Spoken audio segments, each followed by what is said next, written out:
Ben, bonjour tout le monde, puis merci encore d'être là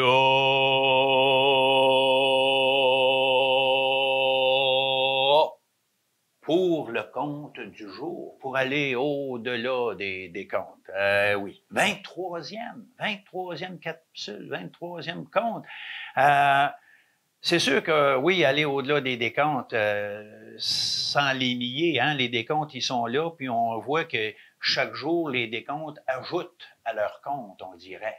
Ça peut être inquiétant d'une certaine façon, mais en tout cas, on peut se rassurer d'autre part, surtout si on respecte les consignes.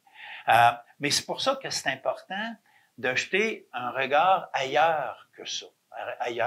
Sans vouloir faire l'autruche puis pas regarder ça, mais il faut aussi porter notre regard ailleurs sur les petits moments satisfaisants qui sont là au cœur de nos journées, ces petits moments qui sont comme des perles de bonheur qu'on ajoute au collier que chacun est en train de se constituer. Des perles de bonheur, il y en a quelques-unes ce matin, cet après-midi. Il y a Iris qui dit qu'elle s'est balancée pour la première fois cette année. Ils ont sorti les balançoires et c'était le plus grand plaisir. Il y a Zora qui a ramassé ses premiers vers de terre. Puis Nell qui, elle, a fait des ruisseaux dans l'entrée de gravier de ses parents et tout ça, bien sûr, sous l'œil attendri de leur maman Souade. Il y a Daniel, un militaire à la retraite, qui, lui, fait des rapports d'impôts gratuitement pour les personnes qui ont moins d'argent. Hein? Il y a plusieurs façons de se créer des moments satisfaisants. Il y en a qui arrivent, mais on peut s'en créer aussi. On va y revenir de toute façon. Hein? Les plus vieux, vous connaissez sans doute l'histoire de l'arbre de la connaissance du bien et du mal, mais il y a d'autres arbres qui racontent des histoires semblables, puis je vais vous en raconter une aujourd'hui. Je vous racontais, là, 3 semaines, l'histoire des 7 ans de M. Aimé, quand il était allé à l'étang de Soleil Levant, et puis que là, la fois qu'il avait vu l'œil dans la montagne, il était en chemin pour s'en aller où, hein? Vous vous rappelez-vous? Il s'en allait jusqu'à l'étang de l'au-delà, qui est en haut de la montagne. Fait que là, il avait continué ça, ce sentier-là. Il est arrivé, finalement, à l'étang de l'au-delà. Puis, il avait mangé le restant de leur lunch, là. Et puis, là, il avait une super de belle vue, là, en haut de la montagne. Et tout. Et c'est là que son père a dit à Aimé, tu vois, là, hein, c'est beau tout ce qu'on voit là, mais dans tout ça, il y a 2 grandes forces qui s'opposent. Il y a 2 grandes forces qui sont toujours là, en interaction, en opposition. Là, je me demandais bien où son père s'en allait avec ça. Ben, il dit, tu vois, il dit, par rapport à ça, Aimé, il dit, je vais te raconter une histoire que mon père m'a racontée. Une histoire que son père à lui avait racontée, puis que le père de son père avait entendue de son père à lui. Fait que, comme tu peux voir, c'est une histoire qui se perd de père en père. Bon. Fait que, là, c'est l'histoire d'un arbre. Fait que là, son père, il raconte l'histoire de cet arbre-là, un arbre qui vit dans un pays bien loin d'ici. Un pays où cet arbre-là, il pousse tout seul, il est dans une plaine, et il pousse tout seul dans la plaine. Fait qu'il a pu se déployer comme il faut, tout et tout. Et puis, en dessous de lui, il y a des beaux blés dorés qui poussent. Cet arbre-là, il y a comme 2 grosses branches fières, et puis il porte des fruits nombreux, des fruits beaux, dorés, luisants. Mais il y a personne qui mange ces fruits-là. Il y a personne qui ose même désirer en manger, sauf peut-être les enfants. Mais quand les enfants manifestent leur désir de manger ces fruits-là, c'est là que on leur dit l'étrange vérité qui entoure ces fruits-là. Une étrange vérité qui dit que la moitié des fruits sont mortels, sont empoisonnés, alors que l'autre moitié est bonne. Mais ils sont tous pareils. On n'est pas capable de les démêler, si bien que personne ne mange de ces fruits-là. Et l'arbre, il est respecté. Et écoute, on dit qu'il est vieux comme la terre.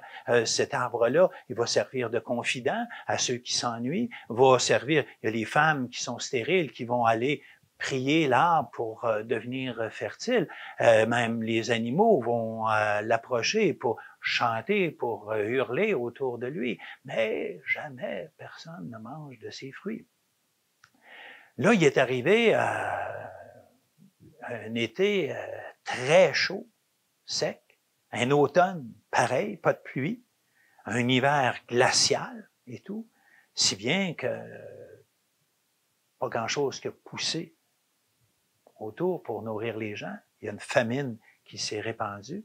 Mais là, l'arbre, dans son champ, était là, fier, avec tous ses fruits, aussi nombreux que les étoiles dans le ciel. Là, les villageois se sont approchés et puis on dit, ouais, mais là, ça n'a pas de bon sens. Si on en mange, on va peut-être mourir. Peut-être. Puis si on n'en mange pas, ben on va peut-être mourir aussi, mais mourir de faim.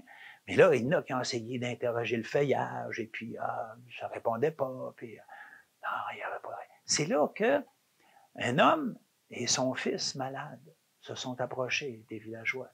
Et il leur a proposé un plan. Le fils a dit, regardez, moi, j'ai besoin de mon père, j'ai eu besoin de mon père depuis que je suis né pour m'aider à vivre, donc je peux aussi bien mourir bientôt, mais là, on pourrait peut-être essayer quelque chose. Je vous propose de prendre un fruit de la branche de gauche, puis de le manger. Puis si je meurs, ben mon père va aller manger un fruit de la branche de droite pour voir si ça serait ça. Et si je meurs pas, ben c'est moi qui vais y aller. Ah, là, les gens, écoute, il n'y avait rien à perdre. Ils ont dit, bien correct, bien correct. Là, le père aide le fils à se rendre en dessous de la branche de gauche. Là, le fils, il prend un fruit, prend,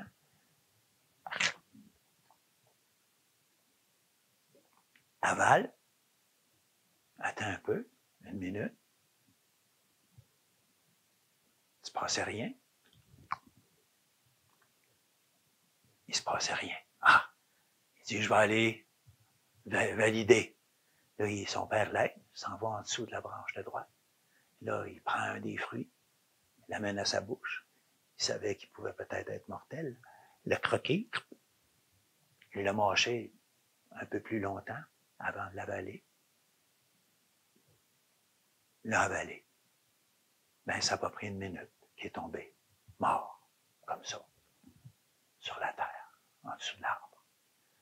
Sans s'occuper de lui, les villageois se sont tous précipités sous la branche de gauche et ont commencé à cueillir les fruits, à les manger, à s'empiffrer de fruits. Et le plus merveilleux là-dedans, c'est qu'aussitôt qu'ils enlevaient un fruit, un autre fruit repoussait.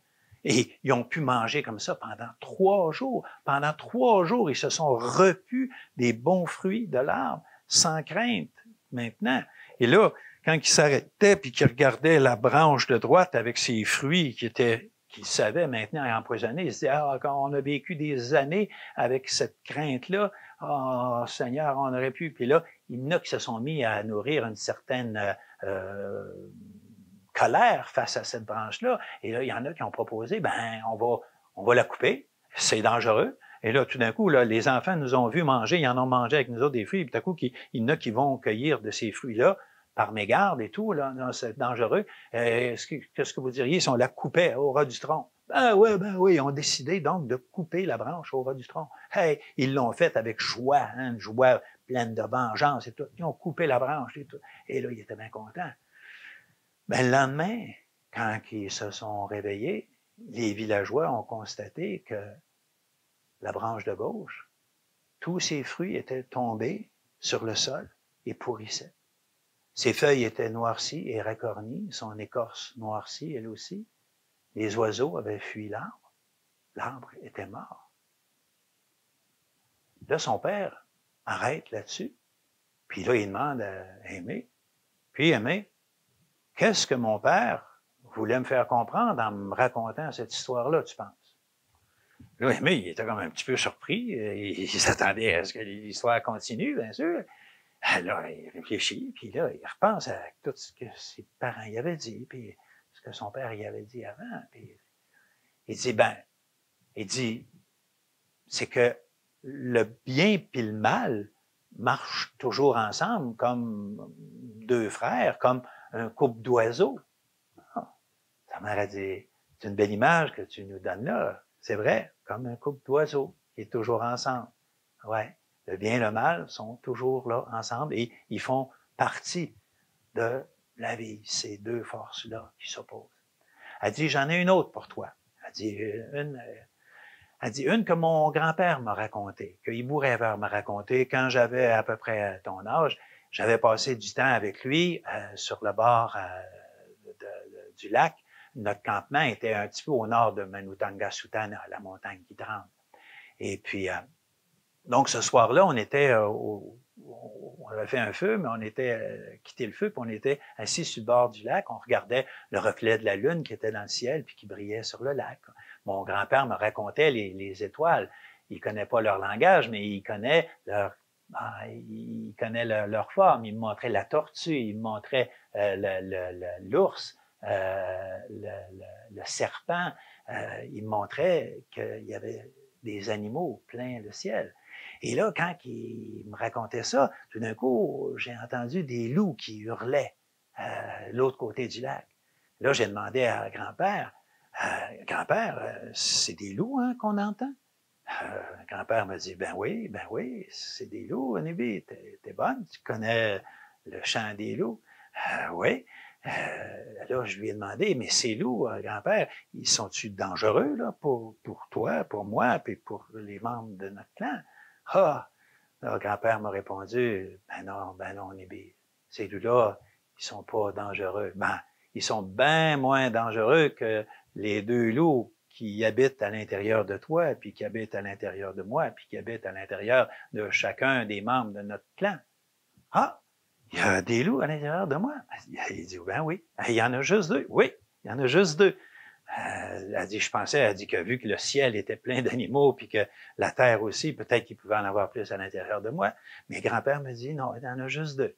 Il y en a juste deux loups. Il y a un loup noir puis un loup blanc. Puis ils sont toujours en train de se battre, en train de se chicaner.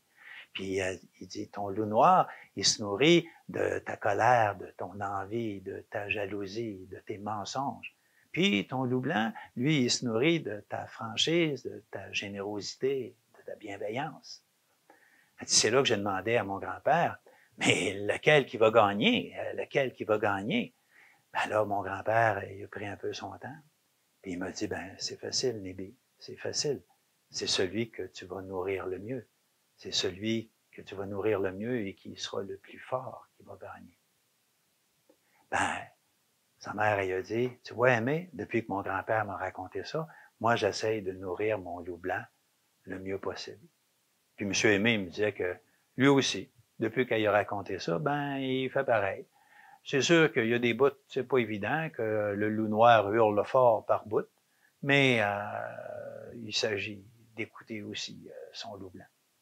Donc, je vous laisse là-dessus. Vous allez continuer de noter vos moments satisfaisants. Et puis, je compte sur vous pour ça. Puis moi, je vais continuer de compter pour vous. Puis, on se revoit demain.